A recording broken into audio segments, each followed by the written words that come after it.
هل لك سر عند الله بينك أنت وبين الله؟ هل لك صدقات تخفى لا يعلمها إلا الله؟ الرحيم الحمد لله وكفى والصلاة والسلام على رسول الله وعلى آله وصحبه وسلم.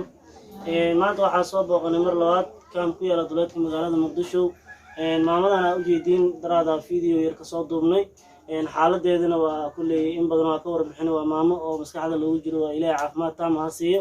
tan waa hooyadeed, hooyo Nuurta Maxamed Aadan ayaa gacanta ku hayso. qoysku waa qoys aad iyo aad u tawaaleysan.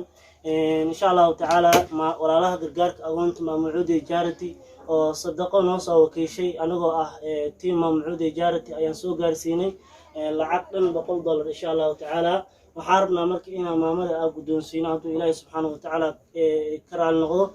insha Allah taala walaalihii sadaqadan soo baxsadana waxaan leenahay miisaankooda xasanaadka ah maalinta qiyaamo Ilaahay subxaanahu wa tacaala ha ugu kabo.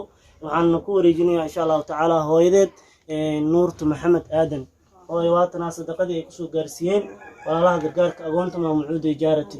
maxaad ugu duceynaysaa maam walaalihii sadaqadan soo baxsaday? amiin يا نكو بارين بي سيمن قبل نقدم بي إلهو آمين ويقول بارين ألسي آمين قبل بارين ألسي آمين عادي أجا بارين نكوير آمين ساتنا فوريان آمين ساسين كدوا يعني آمين واجر أنا لان هذا تجيب كدور يا مساعد كور آمين تيسين دوا تيسين دوا بدي أنت بتصيري أنت بتصيري يا ساتنا haddaan nahay Maamucuudi Charity waqti walba waxaan garab taaganahay bulshada danyarta. ما شاء الله سي محمد إلهي سبحانه وتعالى دعاء دعيسي الله كأقبله. Maamucuudi Charity وأورك جركارك أقوم تمر واللي بحي وتاجين سدان وكلينتين وسوقر بيستاجان ضد كدنيرتا إن شاء الله تعالى تن ما هنمدي يقوريسي وجرجار وسميان تيم Maamucuudi Charity.